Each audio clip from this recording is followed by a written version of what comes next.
14 फरवरी 1483 Fergana valley Uzbekistan. Babar पैदा हुआ यहाँ पे। फरगाना वैली एक छोटा सा वैली है, यानी कि छोटा सा एरिया है जहाँ पे बाबर के पिता यानी कि फादर उमर शेख मिर्ज़ा हुकूमत करते थे, यानी कि रूल करते थे। बाबर टर्को मंगोल था। अब इसे टर्को मंगोल क्यों कहते हैं? इसलिए कहते हैं क्योंकि बाबर के जो पिता यानी कि फादर उमर शेख मिर्ज़ा वो तैमूर के ख़ानदान से बिलोंग करते थे, इसलिए उनको टर्को कहते थे। और बाबर की जो माँ है कुतलुक निगार खानम, वो मंगोलियन डायनेस्टी से बिलोंग करती थी।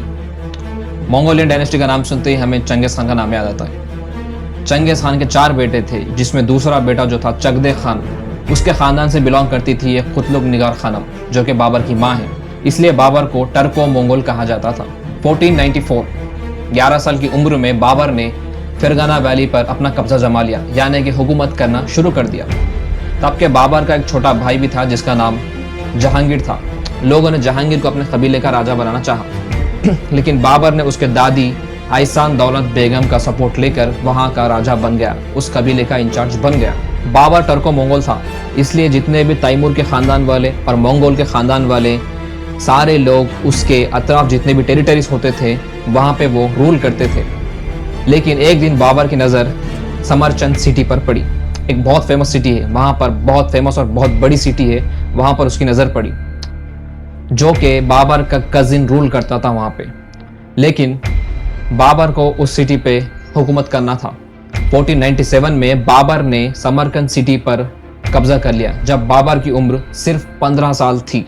उसके बाद अचानक बाबर की आर्मी में इख्तलाफ आ गए, जिसकी वजह से बाबर की आर्मी, बाबर के लोग सब टूट गए और बाबर के हाथ से उसका फरगाना वैली और जो उसने समरकंद सिटी जो उसने फतेह किया था वो भी चले गया, सब खत्म हो गया। उसके बाद बाबर ने 100 दिन लगातार कोशिश की थी समरकंद सिटी को फिर से फतेह करने के लिए, लेकिन बाबर नाकाम हो गया। 13 साल बाबर ने अपनी आर्मी को स्ट्रांग बनाने की पूरी कोशिश की। साल 1500 से लेकर 1501 तक बाबर ने फिर से समरकंद सिटी को फतेह कर लिया। उसके बाद अचानक Mohammad Shaibani, king of Uzbeks, जो कि उज़्बेक्स का राजा है, वो समरकंद सिटी के पीछे पड़ गया। बाबर को खतरा लगने लगा, तब बाबर ने अपने बहन का हाथ मोहम्मद शैबानी के हाथ में देकर पीस सेटल कर लिया। अब बाबर के हाथ में कुछ नहीं बचा, तो बाबर ने फिर से फरगाना वैली जो उसके पिता ने उसको दी थी, फिर से उस पर कब्जा करने की कोशिश की, लेकिन फिर नाकाम हो गया। तब बाबर उसके कुछ फॉलोअर्स के साथ, उसके कुछ आर्मी के साथ सेंट्रल एशिया के पहाड़ों में चला गया। बाबर के अंकल उलुग बेग II, जो काबुल पर हुकूमत करते थे, वो अचानक मर गए। उनकी मौत के बाद साल 1506 में मुकीन बेग काबुल पर कब्जा कर चुका था। उसके बाद बाबर ने काबुल पर अटैक कर दिया अपनी आर्मी लेकर और मुकीन बेग को हराकर वो काबुल फतेह कर लिया। सुल्तान हुसैन मिर्ज़ा बैखरा, यह भी एक तैमूरी डायनेस्टी का था। तो बाबर ने सुल्तान हुसैन मिर्ज़ा बैखरा के साथ मिलकर उज़्बेक शैबानी को मारने का प्लान कर लिया था, लेकिन अचानक सुल्तान हुसैन मिर्ज़ा बैखरा की मौत हो गई। उसके बाद उज़्बेक शैबानी ने हेरात पर भी हमला कर दिया, जो कि हुसैन मिर्ज़ा बैखरा हुकूमत करता था। उसके बाद उसके 2 बेटों के साथ मिलकर बाबर ने उज़्बेक शैबानी को मारने का प्लान बनाया, लेकिन अचानक उज़्बेक शैबानी ने हेरात पर भी हमला कर दिया और उस पर फतेह हासिल कर लिया। अब बाबर के पास कोई चांस नहीं था, कोई मौका नहीं था, इसलिए बाबर ने फिर से काबुल को अपना ठिकाना बना लिया। तब तक इस्माइल I शिया सफाविद पर्शिया का जो था, उसने उज़्बेक शैबानी को खत्म कर दिया। अब बाबर ने इस्माइल I के साथ हाथ मिलाकर सेंट्रल एशिया पर अपनी नजर डाली। बैटल ऑफ गजदेवन, ये बैटल बाबर और उज़्बेक्स के बीच की लड़ाई थी, लेकिन इस जंग में बाबर को बहुत बुरी हार मिली। उबैदुल्लाह की आर्मी ने बाबर को बहुत बुरा हरा दिया। इसमें जो ओटोमन सुल्तान सलीम I, उसने उज़्बेक्स को सपोर्ट किया, जिसकी वजह से बाबर को हार का सामना करना पड़ा। उसके बाद साल 1513 में बाबर ने ओटोमन सुल्तान सलीम I से हाथ मिला लिया। ओटोमन सुल्तान से हाथ मिलाने के बाद बाबर और ओटोमन्स के रिलेशन बहुत अच्छे हो गए। उसके बाद बाबर इंडिया फरार हो गया उज़्बेक से बचने के लिए। बाबर लगातार 3 बार समरकंद पर कब्जा नहीं कर पाया, जिसकी वजह से वो बहुत गुस्सा हो गया। बहुत गुस्सा होने के बाद बाबर की नज़र नॉर्थ इंडिया पर पड़ी।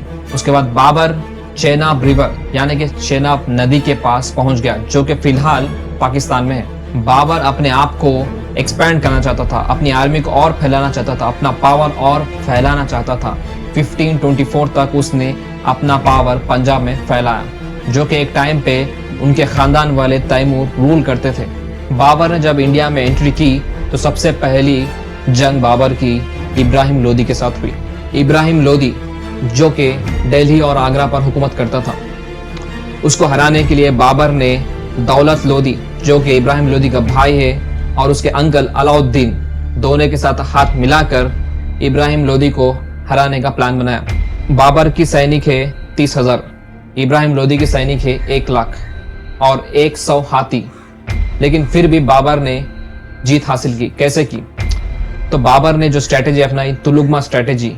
इस स्ट्रैटेजी में यह होता है कि जो सामने वाली सेना होती है उसको हराने के लिए बाबर ने उनको एक जगह बुलाया और उस जगह के अतराफ सारी आग लगा दी। आग लगाने के बाद सारे हाथी तो डर के भाग गए और वहां के सैनिक कई जल गए और उसके बाद बाबर ने 30,000 सैनिक लेकर उस पर हमला कर दिया और फतेह कर लिया। तब बाबर दिल्ली और आगरा फतेह कर चुका था, जिसको हम आज की तारीख में the first battle of Panipat कहते हैं, जो कि 20 अप्रैल 1526 को हुआ था। दूसरा बैटल ऑफ खानवा 17 मार्च 1527। खानवा एक विलेज है राजस्थान में। राणा संगा एक राजपूत रूलर था जो कि मेवाड़ पर हुकूमत करता था। मेवाड़ एक छोटा सा विलेज है राजस्थान में। राणा संगा जो कि एक राजपूत था, उसकी सोच थी कि बाहर वाला जो कि बाबर वो आकर हिंदुस्तान पे कैसे हुकूमत कर सकता है। तो बाबर को हिंदुस्तान से भगाने के लिए राणा संगा ने दिल्ली और आगरा पर कब्जा करना सोचा। राणा संगा ने दिल्ली और आगरा पर अटैक कर दिया, लेकिन उस अटैक में, उस बैटल में राणा संगा हार चुका था। इसमें हाईलाइट ये है कि जो राजा शिलादित्य एक छोटे कबीले पर हुकूमत करने वाला एक आदमी था, वो 6,000 सोल्जर्स यानी 6,000 सैनिक लेकर बाबर के साथ हाथ मिला लिया, जिसकी वजह से राणा संगा को बहुत बड़ी हार का सामना करना पड़ा। उसके बाद तीसरा बैटल ऑफ चंदेरी जो कि 20 जनवरी 1528 को हुआ। राणा संगा फिर से बाबर को हराने के प्लान में था। राणा संगा का एक बहुत जबरदस्त पार्टनर था मेदिनी रॉय, का सपोर्ट लेकर बाबर को हराने वाला था राणा संगा।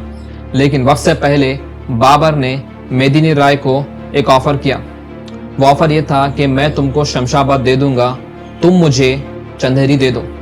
लेकिन मेदिनी राय ने उस ऑफर को रिजेक्ट कर दिया, जिसकी वजह से बाबर ने चंदेरी पर अटैक कर दिया। चंदेरी पर अटैक करने के बाद बाबर ने चंदेरी पर भी अपना हुकूमत जमाना शुरू कर दिया। इस तरह से धीरे धीरे बाबर ने इंडिया में अपनी एंट्री शुरू कर दी थी। जब फर्स्ट बैटल ऑफ पानीपत हुआ था तभी मुगल डायनेस्टी का फॉर्मेशन शुरू हो गया था 1526 में। तो ये 3 बैटल बाबर के हिस्ट्री में बहुत अहम बैटल थे। जो फर्स्ट बैटल था बाबर का, जो इब्राहिम लोदी को उसने हराया था इंडिया में फर्स्ट टाइम, जिसे हम फर्स्ट बैटल ऑफ पानीपत कहते हैं, 1526 में जो हुआ था, वही मुगल डायनेस्टी की शुरुआत थी, जहां पर बाबर ने मुगल डायनेस्टी की नींव डाली थी। उसके बाद बाबर ने 4 साल 1526 से लेकर 1530 तक हुकूमत की इंडिया में। एक दिन अचानक बाबर की मौत हो गई, जिसकी वजह यह थी कि बाबर को किसी ने जहर दे दिया था। बाबर के मौत के बाद बाबर का बेटा हुमायूं, जो कि बाबर के तीसरी बीवी का बेटा था, जिसका नाम महम बेगम था, उसका बेटा था हुमायूं। बाबर के मौत के बाद हुमायूं मुगल डायनेस्टी का दूसरा राजा बन गया।